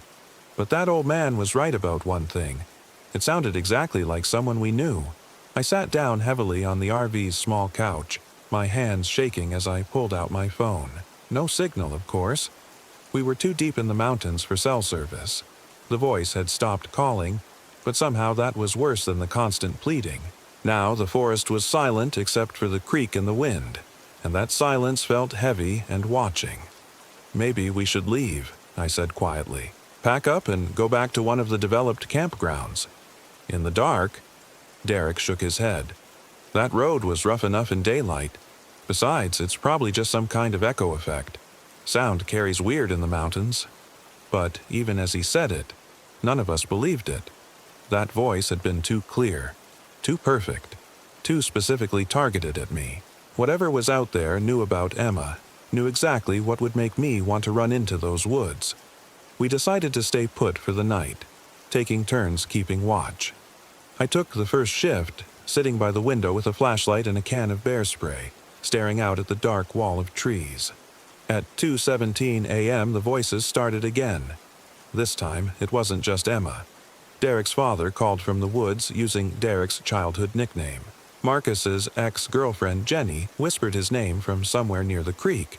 And, underneath it all, a child's voice, thin and desperate, cried for its mother.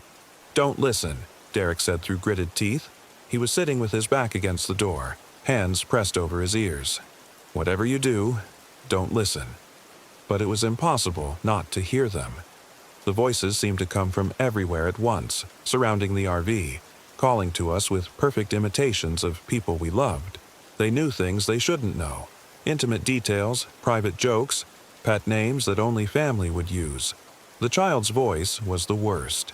It sobbed and wailed, calling for help in a way that made every parental instinct scream, even though none of us had children. It sounded so small, so frightened, so utterly alone. "I can't take this," Marcus whispered. He was curled up in the dinette, rocking back and forth. "It sounds just like my little cousin Tommy. He used to cry like that when he had night terrors." "It's not Tommy," I said firmly, though my own voice was shaking. "Tommy is safe at home with his parents. This is something else, something that wants us to go out there." "But what if it really is a child?"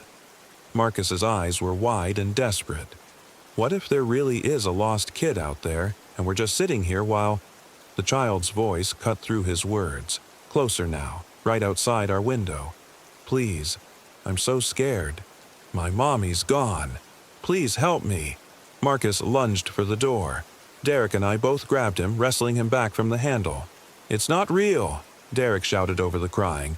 "Marcus, it's not real." But Marcus was stronger than both of us, driven by something beyond reason. He broke free and yanked the door open before we could stop him.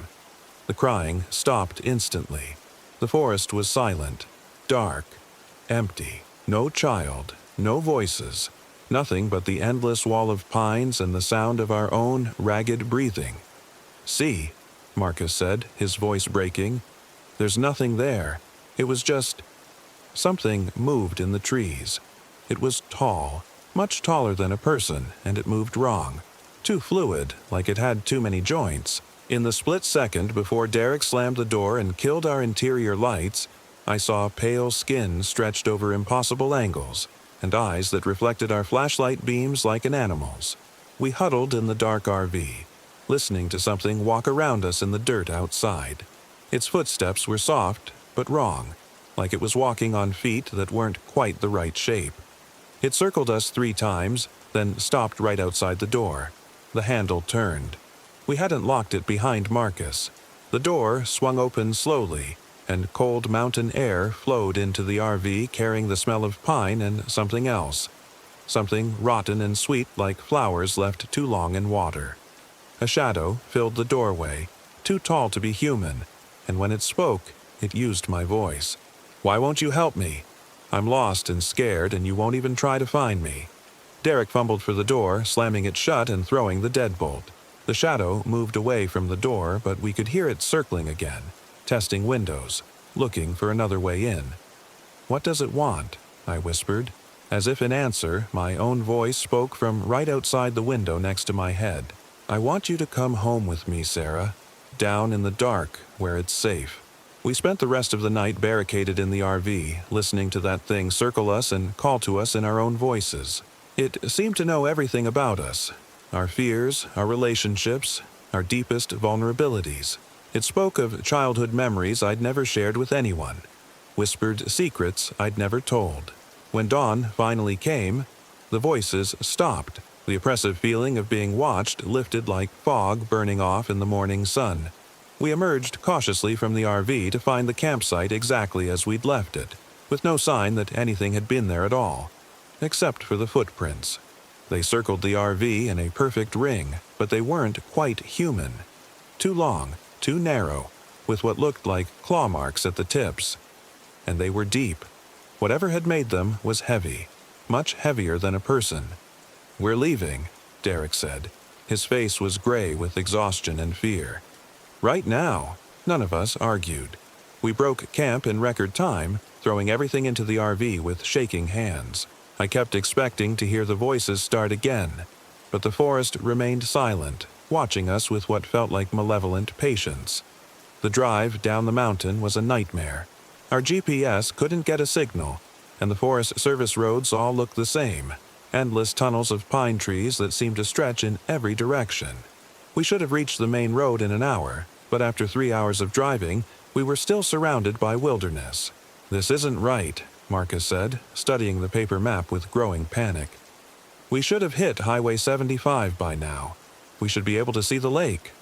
Derek pulled over and studied the map with him.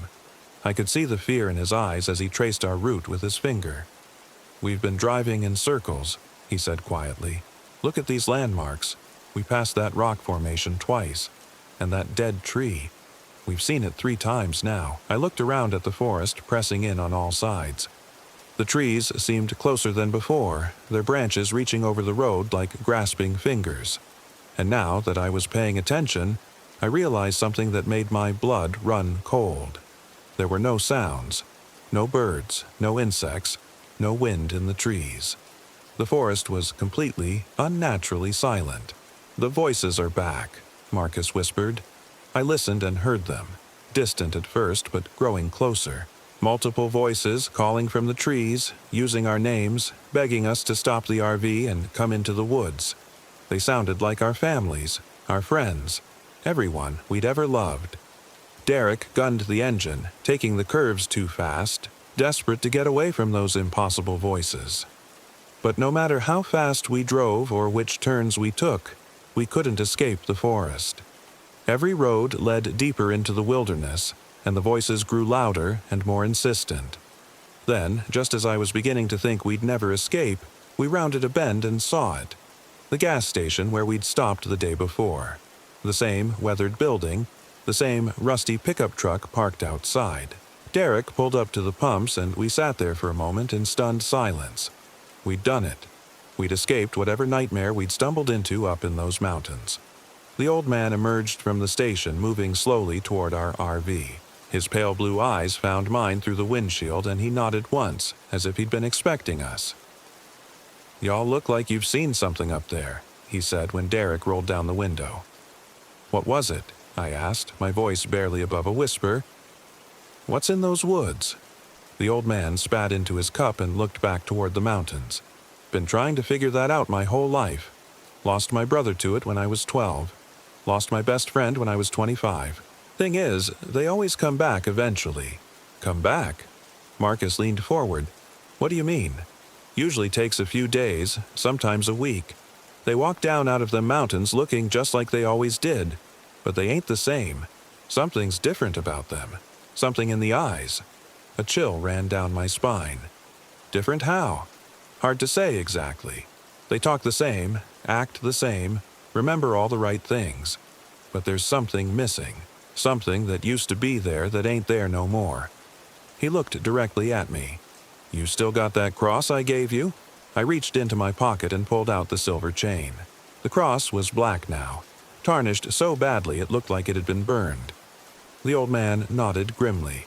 "That means it touched you. Tried to get inside anyway. Good thing you had that protection." "What are we supposed to do?" Derek asked. "How do we make sure it doesn't follow us?" "Can't make sure of nothing," the old man replied.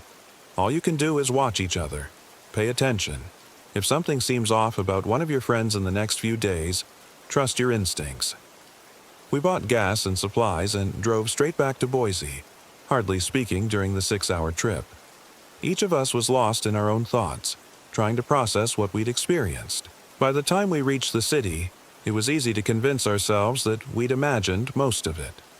The human mind has an amazing ability to rationalize the impossible. We went back to our normal lives.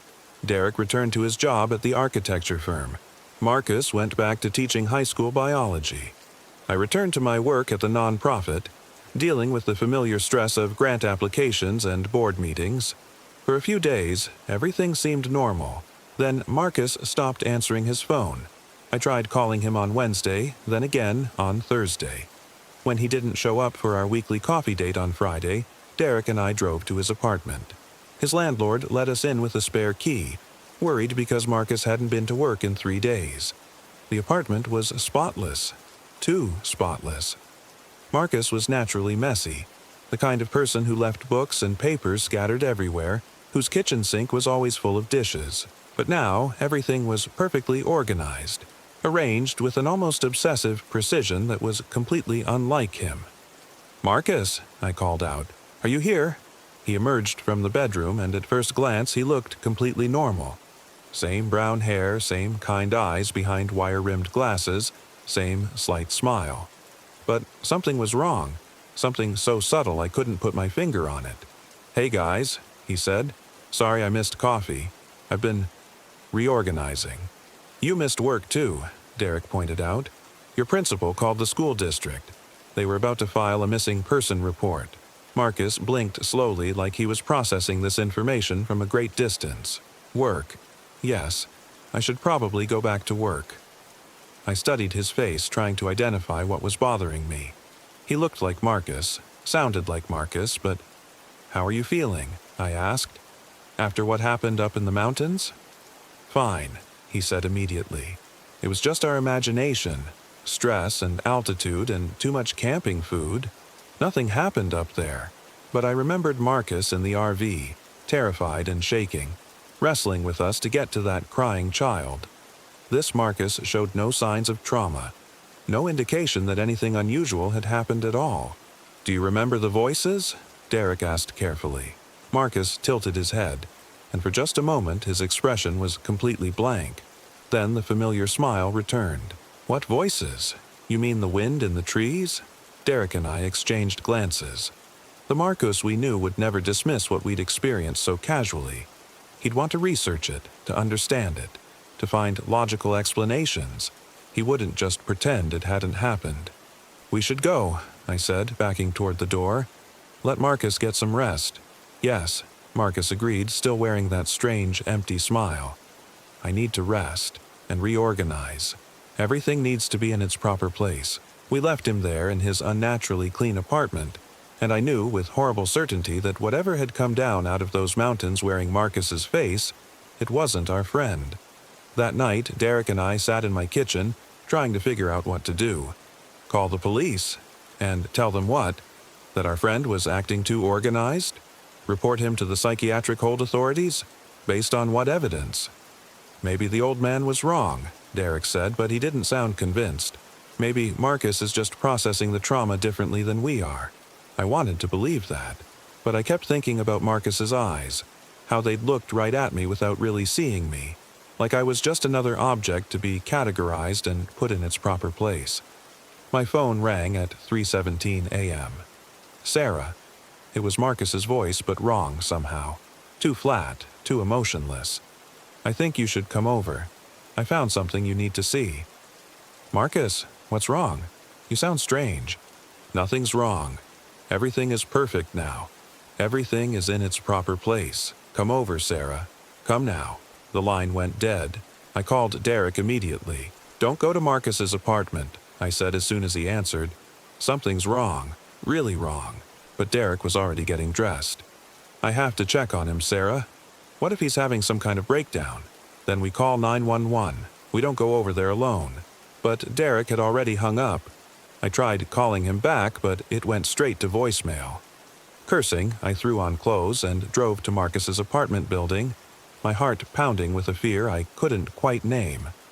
Derek's car was in the parking lot, but when I knocked on Marcus's door, no one answered.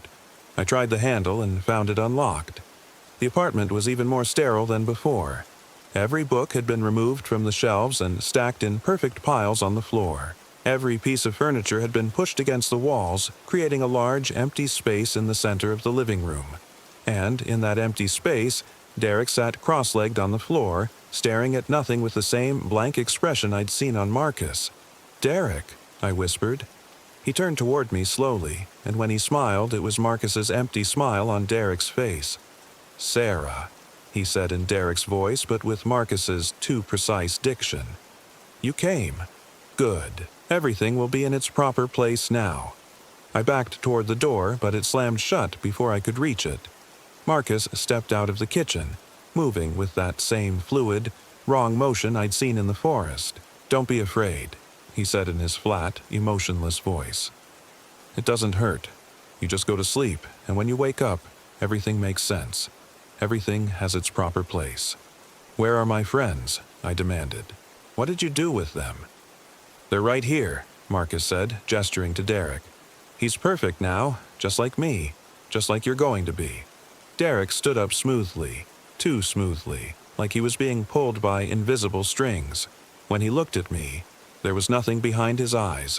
No recognition, no warmth, no trace of the man I'd married 3 years ago.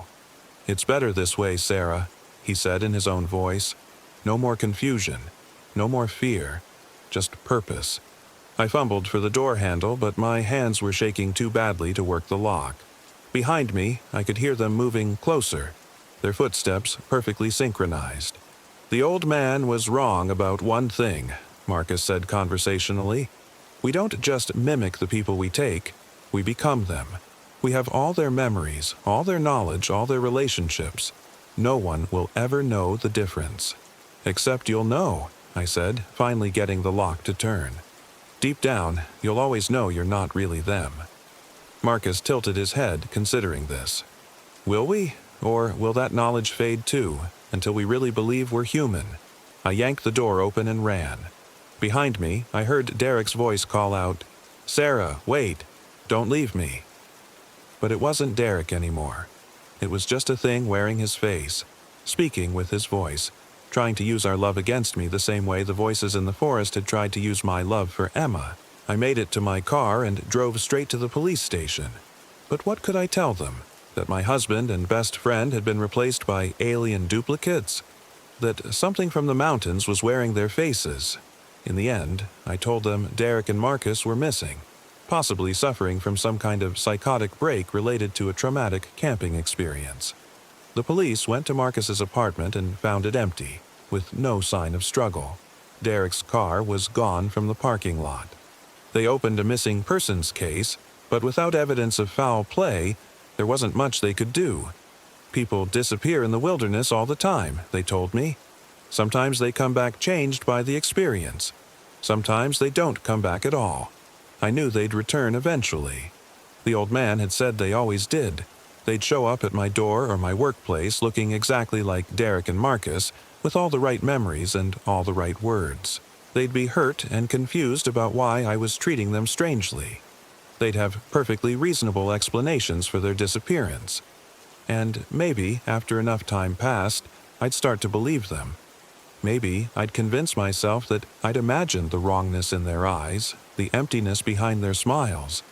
Maybe I'd let them back into my life and everything would go back to normal.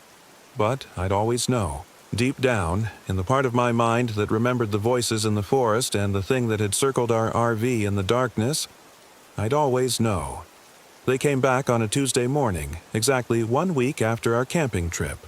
I was making coffee when I heard Derek's key in the lock, and for just a moment, my heart leaped with hope and relief. Then the door opened, and I saw them standing there. Derek and Marcus, looking tired and confused and completely human. They had a story about getting lost in the mountains, about hiking for days to find civilization, about a concussion that had left Derek's memory fuzzy. It was a good story, a believable story, the kind of story that would satisfy the police and our families and anyone else who asked. But I noticed the way they stood perfectly still while they talked, never shifting their weight or fidgeting the way real people do. I noticed how they blinked in perfect synchronization, like they were sharing the same thoughts. I noticed how their smiles never quite reached their eyes. "Aren't you glad to see us?" Derek asked, and his voice was exactly right, full of hurt and confusion. "Sarah, what's wrong? Why are you looking at us like that?" I wanted to run to him, to throw my arms around him and pretend everything was normal.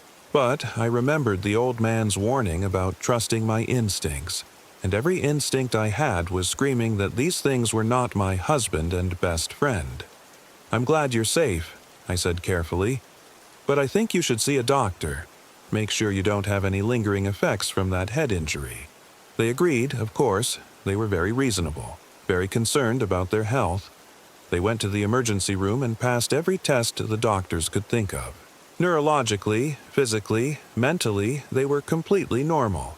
But I knew better. I've been living with them for 3 months now, pretending everything is fine. They're perfect husbands and friends, attentive, considerate, never forgetting an anniversary or birthday. They help with housework without being asked. They listen when I talk about my day. They say all the right things at all the right times. But they never laugh at unexpected moments anymore. They never get lost in thought or forget what they were saying mid-sentence. They never disagree with each other about anything, never have the small arguments that real friends have. And sometimes, late at night, I catch them staring at me with expressions I can't quite interpret. Like they're studying me, learning me, preparing for something. I've tried to leave twice. Both times they found me within hours, with perfectly reasonable explanations for how they'd tracked me down. They were worried, they said. They just wanted to help. The second time, I ended up in a psychiatric hold for 72 hours after telling the intake nurse that my husband and best friend had been replaced by forest monsters. When I got out, they were waiting for me with flowers and concerned smiles and promises to help me work through my trauma.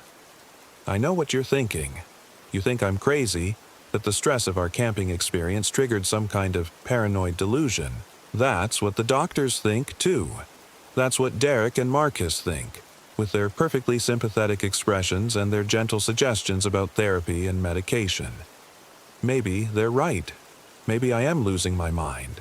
Maybe my real husband and best friend are sitting in our living room right now, worried sick about my mental health, wondering how to help me through this breakdown. But I still have that silver cross from the old man, and it's still black with tarnish. And sometimes, when Derek and Marcus think I'm not looking, I catch them moving with that fluid, too smooth motion I saw in the forest.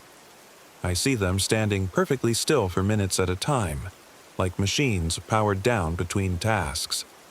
And every night, I hear them whispering to each other in voices too low for me to understand, making plans for something they never discuss during the day. I'm writing this down because I need someone to know the truth. If something happens to me, if I disappear or have an accident, or suddenly stop acting like myself, remember this story. Remember that things in the forest can wear familiar faces and speak with beloved voices. Remember that sometimes the people who come back from the wilderness aren't the same people who went in. And whatever you do, don't go camping in the Sawtooth Mountains. The old man at the gas station is still there, still trying to warn people, but fewer and fewer listen these days. After all, who believes in monsters anymore? I have to go now. Derek and Marcus are calling me for dinner, and they don't like it when I keep them waiting. They never used to mind before, but they're different now. More insistent about things being in their proper place, just like Marcus said in his too-clean apartment. Everything has its proper place.